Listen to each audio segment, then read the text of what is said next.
Hello student, आप सभी को हमारे YouTube channel brilliant study material में स्वागत है। आज हम क्लास 8 के हिंदी एग्ज़ाम पेपर देखने वाले हैं, जिसमें आपको ये पेपर 100% लड़ेगा। आपके एग्ज़ाम बोर्ड में 100% लड़ेगा गाइस। आप आंख मूंद करके इस पेपर को देख लीजिए, आपको एग्ज़ाम में किसी भी प्रकार की दिक्कत नहीं होगी। ये पेपर आप लोगों को 17 मार्च को होने वाला है स्टूडेंट्स। आप सभी लोग धैर्यपूर्वक इस पेपर को देखते रहिएगा। मैं आपको हर एक क्वेश्चन का सॉल्यूशन कराऊंगा। आप लोग बिना घबराए पूरा वीडियो ज़रूर देखिएगा। आपका एक भी क्वेश्चन गलत नहीं होगा एग्ज़ाम में, आपको पूरे 50 मार्क्स ज़रूर मिलेंगे। आइए शुरू करते हैं। तो पहला क्वेश्चन आपके एग्ज़ाम में आने वाला है। पहला क्वेश्चन के हम क में देखने वाले हैं। वहाँ आपको डैश दिया रहेगा, डैश डैश कविता के कवि अयोध्या सिंह उपाध्याय हरिओंद है। तो वहाँ आपको भरना है करमवीर। आपको वहाँ पर भर के आना है करमवीर, ये आपका राइट आंसर होगा वहाँ पे। आइए दूसरा नंबर क्वेश्चन देखते हैं। फणीश्वरनाथ रेणु की ठेस कहानी में डैश की लोक संस्कृतियों का प्रभावी वर्णन है। तो इसका आंसर आपका होगा मिथिलांचल।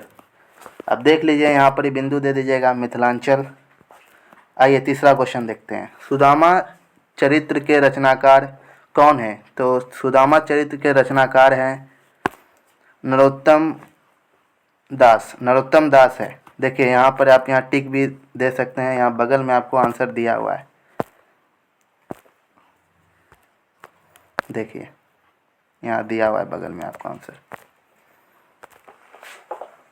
तो आइए अगले क्वेश्चन में चलते हैं। कर्पूरी ठाकुर का जन्म समस्तीपुर के निकट पिंजोया नामक गांव में कब हुआ था? तो हुआ था आपको 24 जनवरी 1921 में। 24 जनवरी 1921 में आपके कर्पूरी ठाकुर का जन्म हुआ था। आइए अगले क्वेश्चन में चलते हैं। Sorry students. आइए अगले क्वेश्चन में चलते हैं। विचारों की पूर्णता को प्रकट करने वाले शब्द समूह को वाक्य कहते हैं।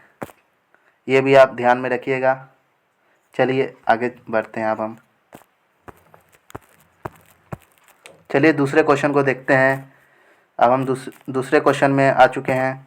आप लोग देखिए, सही और गलत का ये इसमें आपको निशान लगाना है। हुंड्रू का जलप्रपात पाठ की विद्या डायरी है। जी हाँ, ये बिल्कुल सही है आपका। हरिभद्र मेरे प्रथम आचार्य कुलपति थे। जी नहीं, ये गलत है। इसमें आप गलत का निशान लगा के आइएगा स्टूडेंट्स। आपको यहाँ पर ही 100% सॉल्यूशन कराया जा रहा है। आप बेफिक्र होकर इस पूरे वीडियो को देखिए। आपको ज़रा सा भी वहाँ पर ही सोचना नहीं है कि ये क्वेश्चन आएगा कि नहीं। ये आपको 100% एग्ज़ाम में देखने को मिलेगा। आइए अगले क्वेश्चन में चलते हैं। क्वेश्चन नंबर गौ में है, मुक्ति काशी होटल के मालिक कसारा नहीं था। हाँ, ये बिल्कुल सही है। आपको सही का निशान लगा के आना है। चलिए क्वेश्चन नंबर गौ में चलते हैं। दीनबंधु निराला मुक्त हस्त दोस्त प्रस्थ थे। जी हाँ, दीनबंधु निराला को तो आप जानते ही हैं, वह मुक्त हस्त दोस्त प्रस्थ थे। बात सही है। वसुधा का पर्यायवाची आकाश है? नहीं, वसुधा का पर्यायवाची आकाश नहीं होता है। ये क्वेश्चन आपका गलत है। चलिए आगे चलते हैं। अब आपको तीसरे नंबर क्वेश्चन आपको एग्ज़ाम पेपर में देखने को मिलेगा। तो चलिए इसको भी सॉल्व करते हैं। देखिए यहाँ पर हम इसको सॉल्व करते हैं। प्रेमचंद्र का आपको यहाँ पर ही मिलान करना है। तो मिलान करते हैं हम। तो स्टूडेंट, हम प्रेमचंद का मिलान आपका होगा सही। ये होगा, एक सेकेंड स्टूडेंट। चलिए, प्रेमचंद का आपका होगा कथा सम्राट। ये आपका बिल्कुल सही है। अब हम विद्यापति को कहाँ मिलाएंगे? तो विद्यापति को मिलाएंगे मैथिल कोकिल। इसको मैथिल कोकिल के भी नाम से जाना जाता है स्टूडेंट। अब भाववाचक इसमें से कौन है? तो भाववाचक आपका सजावट है। इसमें आपको भाव पता चल रहा है, सजावट आपका भाववाचक कहला जाएगा। दिग्गु समास आपका पंचवटी हो जाएगा। और मर्दानी आपका विरंगना हो जाएगा। स्टूडेंट्स आपको ये राइट आंसर मिला है, आप लोग इसको ध्यान में रखिएगा और इसी तरह एग्ज़ाम में बना करके आइएगा और 50 नंबर अपने पूरे कर लीजिएगा।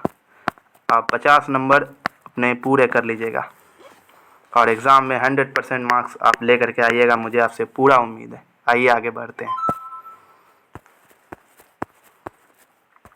अब ये आपका लघु उत्तरीय प्रश्न है जो 50 शब्दों में आपको उत्तर देना है। मैं ये दोनों सॉल्यूशन कराऊंगा स्टूडेंट्स, आपको चिंता नहीं करनी है। आपको जो अच्छा लगे आप वहाँ लिख करके आ जाइएगा, मैं आपको दोनों प्रश्न करवाऊंगा। चलिए पहले क्वेश्चन देखते हैं। विक्रमशिला नामांकन के संदर्भ में प्रचलित जनश्रुति क्या है? आइए इसका उत्तर हम देखते हैं। देखिए स्टूडेंट्स, यहाँ आपको सोचना नहीं था। देखिए मैंने आपको पूरा सॉल्यूशन करा रखा है पहले से ही। देखिए विक्रमशिला नामांकन के संदर्भ में प्रचलित जनश्रुति यह है कि वहाँ के आचार्यों के विक्रमपूर्ण आचरण तथा उनकी अखंडशील संपन्नता के कारण इसे विक्रमशिला नाम से संबंधित किया गया। साथ ही यह भी मान्यता है कि विक्रम नामक यक्ष को दमित कर उस स्थान को विहार बनाने के लिए इसका नाम विक्रमशिला रखा गया। तो पहले के उत्तर आपने देख चुके हैं। चलिए दूसरे प्रश्न पे आते हैं उसी के। संजू को डायरी लिखने की प्रेरणा किससे मिली? तो चलिए इसका भी उत्तर हम देखते हैं।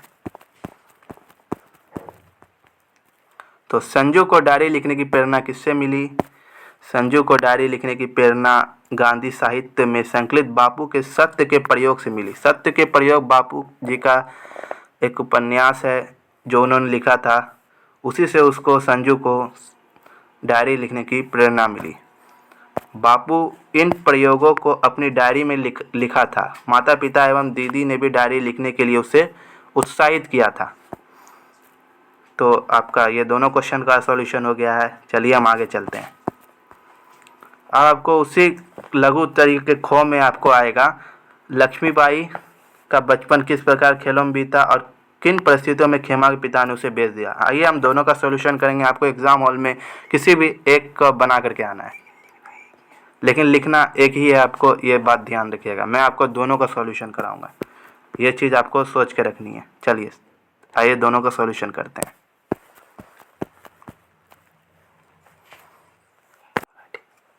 तो लक्ष्मीबाई का बचपन किस प्रकार के खेलों में बीता? लक्ष्मीबाई का बचपन से ही साधारण नहीं असाधारण प्रतिभा की थी। वह वीरता की अवतार थी। वह भारत के इतिहास में एक नया अध्याय जोड़ने आई थी। इसलिए उनका बचपन बर्छी ढाल तथा कृपाण के साथ व्यतीत हुआ था। इसी विशेष गुण को देखकर कवित्री ने लक्ष्मीबाई की विशेषता के बारे में अपना विचार प्रकट किया है। लक्ष्मीबाई को बचपन से ही सैन्य शिक्षा के प्रति रुचि थी। नकली युद्ध करना, व्यूह रचना, सैनिक को घेरना, दुर्ग तोड़ना, बर्छी ढाल तथा कृपाण चलाना उनका नित्य खेल था। इसी प्रकार लक्ष्मीबाई ने हंसी खेल में ही युद्ध कौशल की दक्षता प्राप्त कर ली थी। लक्ष्मीबाई को तो आप लोग जानते ही हैं, खूब लड़ी मर्दानी, वह तो झांसी वाली रानी थी। चलिए अगले क्वेश्चन को हम देखते हैं। तो अगला क्वेश्चन है आप लोगों के समक्ष, किन परिस्थितियों में खेमा के पिता ने उसे बेच दिया था? तो खेमा के पिता की आर्थिक स्थिति अति दयनीय थी। वह अपने बच्चों के भरण पोषण करने में असमर्थ था।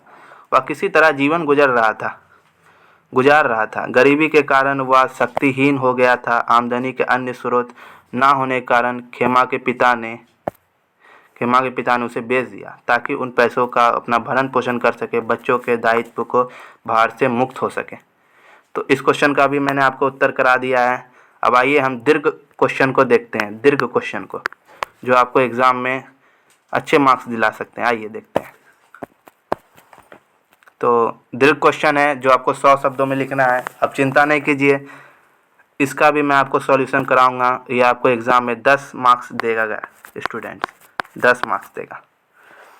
आइए हम इन दोनों का सॉल्यूशन करेंगे, लेकिन आपको याद रखिएगा आपको कोई एक ही बनाना है, दोनों बना करके मत आइएगा। आपको सिर्फ 10 मार्क्स ही मिलेंगे।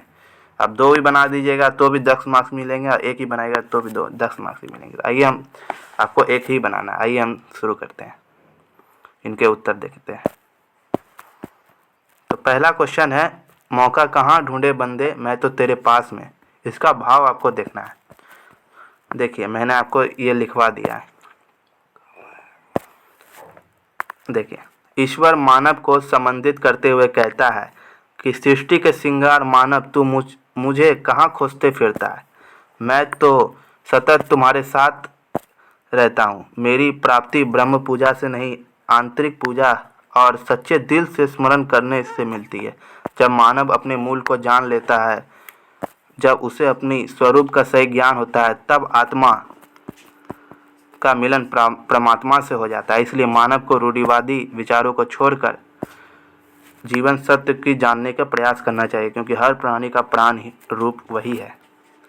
देखिए कितने अच्छे बात कही है इन्होंने। आइए अगले क्वेश्चन को हम देखते हैं।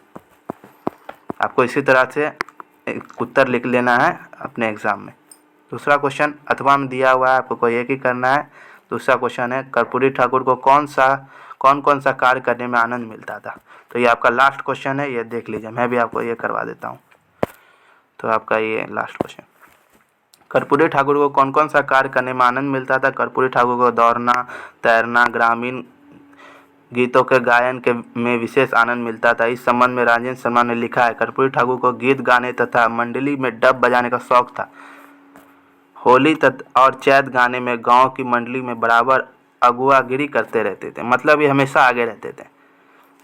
फिर कवि ने कहा, मंडली में बैठकर डफली बजाने का तो वे विधायक बन जाते थे, बन जाने के बाद भी करते रहे। इस प्रकार उन्हें पढ़ने तथा गाय चराने में आनंद मिलता था। देखिए कितनी अच्छी बात कही है। कर्पूरी ठाकुर के बारे में राजेंद्र शर्मा ने ये बात लिखी है, आप ये पढ़ लीजिएगा और इसी प्रकार अपने एग्जाम में 50 मार्क्स ले आइएगा। स्टूडेंट्स, ये वीडियो यहीं पर समाप्त हुई। आप लोग लाइक, शेयर, सब्सक्राइब जरूर कर दीजिएगा और कमेंट जरूर कीजिएगा आपको ये वीडियो कैसा लगा। और अपने दोस्तों को भी ये वीडियो ज़रूर शेयर कीजिए और कमेंट कर दीजिएगा आपको ये वीडियो कैसा लगा। और आप अगले क्वेश्चन पेपर को देखने के लिए तत्पर है। मैं और क्वेश्चन को लाऊंगा, जैसे साइंस हो गया, आपका इंग्लिश हो गया, मैं सब लाऊंगा, आप चिंता नहीं कीजिए। चलिए, आप इससे आपको 100% मार्क्स मिल जाएंगे। चलिए, आप लोगों का बहुत बहुत धन्यवाद। हम मिलते हैं आपके अगले वीडियो में।